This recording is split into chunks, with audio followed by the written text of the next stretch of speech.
In this video, I will be grading the first 10 rounds of the Texas Rangers 2026 MLB Draft. The Rangers have the 18th highest bonus pool at $10,219,000 and start their draft at pick 16. If you would like to see your team featured in one of these videos, feel free to ask in the comment section down below. Let's get into it. With the 16th overall selection, the Rangers selected Gio Rojas, a left-handed high school pitcher from Florida. The 6'4", 195-pound southpaw was MLB Pipeline's number 8 draft prospect and was expected to be the first high school arm off the board.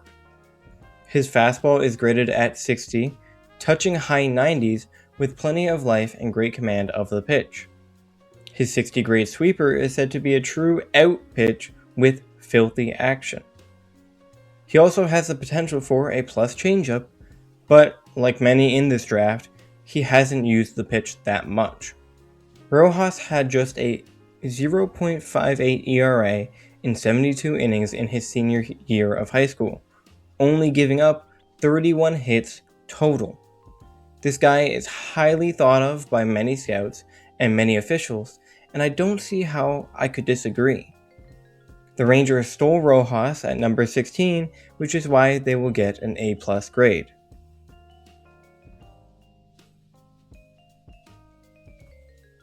With the 54th overall pick, the Rangers selected Connor Camo, a high school shortstop from Texas. Picking a hometown kid is always sweet, and the Rangers got one of the younger guys in the draft with Camo. Projecting to be more of a third baseman because of his lack of speed, the left-handed hitter is more hit over power as of right now, although he does have plenty of muscle to pack onto his 6'4", 180-pound frame. He's got a strong arm, which is perfect for the hot corner, and was ranked 55th overall by MLB Pipeline. Scouts love the bat and think he could definitely find a home defensively at one of the corner infield spots. However, due to the fact his position on the field is posing some questions, as much as I do like the bat, I will have to give this pick a B grade. It's solid, it's just a little too risky.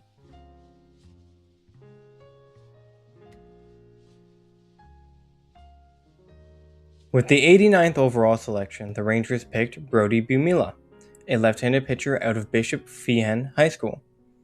Bumila was ranked as the draft's 23rd overall prospect before he suffered an arm injury days prior to the draft. I had actually mocked him at number 21 overall to the San Diego Padres because they love athletic pitchers, but clearly that injury did lessen his stock. Before the injury, Bumila's fastball was graded at 70 because it could reach triple digits, while his extension and low release height made it even more unhittable. His slider and changeup are okay pitches as of now, but the fastball is what you're buying into. The 6'9", 255-pound southpaw is expected to need another Tommy John surgery at just 18 years old once he gets into the Rangers organization, which is where the risk of this pick lays. Bumila could get healthy and become an ace in the Rangers rotation, or he may never pitch any significant innings in his career due to injury. A grade for the upside.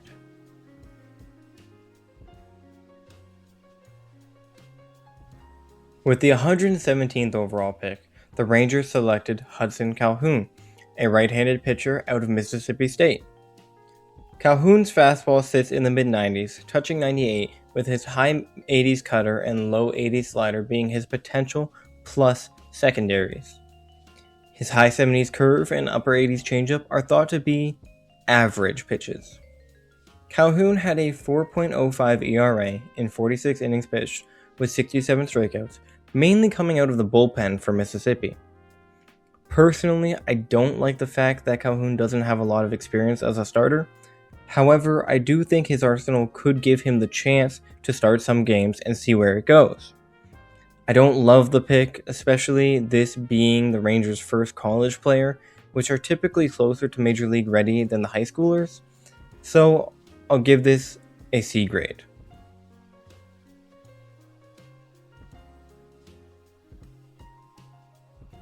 With the 149th overall pick, the Texas Rangers selected Michael Anderson Jr., a two-way player out of Penn State.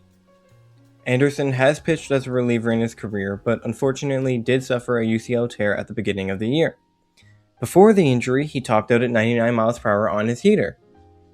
Despite this, the senior hit .358 with 20 homers and a 1.212 OPS in 50 games for Penn State.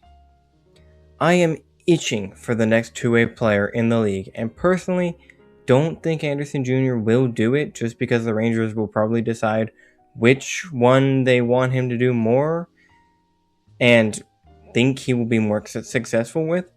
However, if there is even any chance that he does both, just to see how it goes, I think this is an awesome pick. A hard-throwing reliever or a high-potential bat, or maybe even both. I'm giving this pick an A grade. With the 178th overall selection, the Rangers picked Aiden Bernard, a right-handed senior pitcher from the University of Nevada. Scouts believe Brainerd is more of a reliever in his future due to the fact that he doesn't throw a ton of strikes and has only two main pitches. His fastball touches 98, but he throws a ton of sliders. He also had a 6.53 ERA in 62 innings with 68 strikeouts and 39 walks, boasting a 1.935 whip. I can see why the Rangers did this. It will save them a ton of money to sign their early high school draft picks, but there is no way I can give a senior reliever with a nearly 2 whip anything more than a D grade.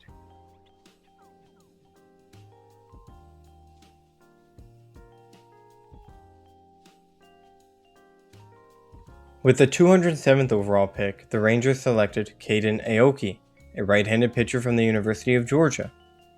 Aoki will be 24 by the end of 2026 and had a 4.06 ERA in 86 innings pitched with 110 strikeouts. You don't really see those kinds of numbers from pitchers often in later rounds, but Aoki fell because he lacks velo and because of his age.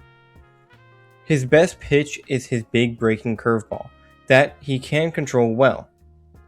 I don't hate this pick. It is a money saver, and Aoki does seem to have some decent results, but there is a very little chance he will provide any true value in any role for the Rangers, and because of that, I will have to give it a C+.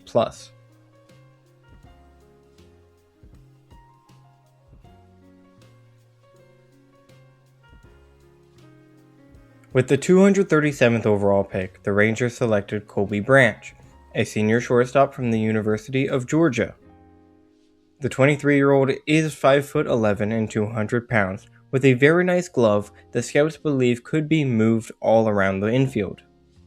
He batted .291 with 20 home runs and a 1.023 OPS in his final year with Georgia. He does have some hit tool concerns as he struck out 72 times to just 40 walks, but his right-handed bat does have some thump. I think if he does make it to the majors, he probably is more of a utility role player, more than a superstar, but you definitely take that in the 8th round. I'll give it a B grade.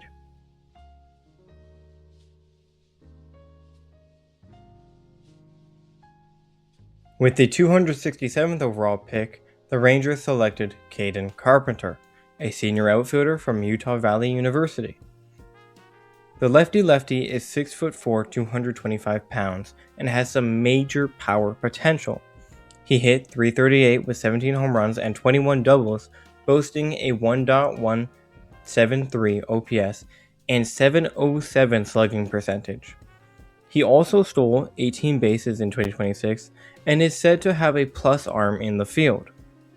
Carpenter's value is obviously going to be with the bat, which does look pretty good based on the information I can find. The question is, can the 23-year-old climb Texas's system quickly based on his pure hitting ability?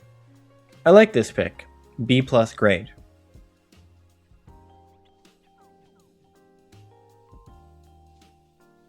With the 297th overall pick, the Rangers selected Evan Morrison, a shortstop from Grand Valley State University. A Canadian kid, the 23-year-old hit .410 with 6 home runs and a 1.065 OPS walking 28 times to just 7 strikeouts. He also nabbed 27 bases, which is nice to have when 76 of your 103 hits are singles. Clearly a contact-oriented approach, the left-handed hitter also seems like a utility player in the future, somewhat reminding me of Josh Smith, who filled that role for the Rangers until they traded him away at this year's deadline. I don't think this is a bad pick by any means, definitely a money saver, but a high floor money saver who could potentially make the big league club. B- grade. So there it is, the first 10 rounds of the Texas Rangers 2026 MLB Draft. Clearly, they had a few high school guys in mind that they really wanted, and the rest of the first 10 rounds was focused on getting older guys who are easier to sign financially. If you enjoyed, please like and subscribe, and I will see you in the next one. Have a good day.